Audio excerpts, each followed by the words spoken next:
Well, the reason Unisys does this survey every 6 months is pretty simple.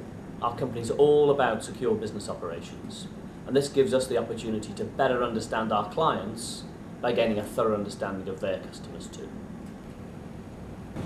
It tells us that consumers are still very worried about security. We are slightly less concerned than we were 6 months ago. We are less concerned than people like the Germans. We are far more concerned than the French and the Italians and our Dutch colleagues too. Two big concerns, identity theft. We all know somebody who's had their identity stolen. And the second area is credit card fraud.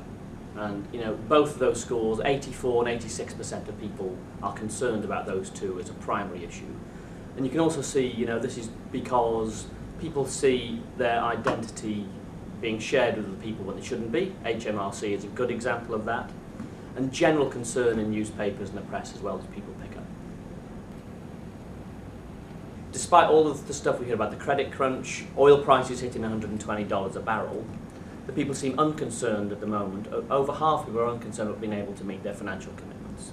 There is a trend appearing in the 18 to 24-year-old age bracket where they are getting concerned about meeting their regular financial commitments. As we start to see more profit warnings from companies, different segments of the economy beginning to struggle, we'll see people become more and more concerned about financial security.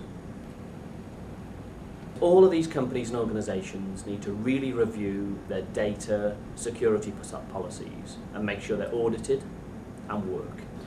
Financial services is a good example of this. They've pretty much cracked face-to-face payments, and payments is generally the weakest area in the financial transactions they perform.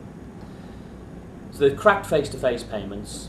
The area they now need to consider is how do you crack security of payments over the internet, by telephone and by cheque. For those companies who do a really good job here, I think they can grow faster and make more profits for their shareholders. For those people that get it wrong, they're going to suffer real brand damage. And I think their ability to grow and thrive will be damaged too. Well, if you listen to the mobile phone companies and to the industry analysts, they're predicting an exponential growth in mobile payments. What we found out in our Security Index survey is that 80% of consumers just would never use this technology, and only 5% of them consider it secure enough to use. So the message is pretty clear for mobile operators and banks, which is if we want this to become true, that people start to use their mobile devices to make payments, we've got to help consumers believe that this is secure and more convenient than the other methods of payment they use today.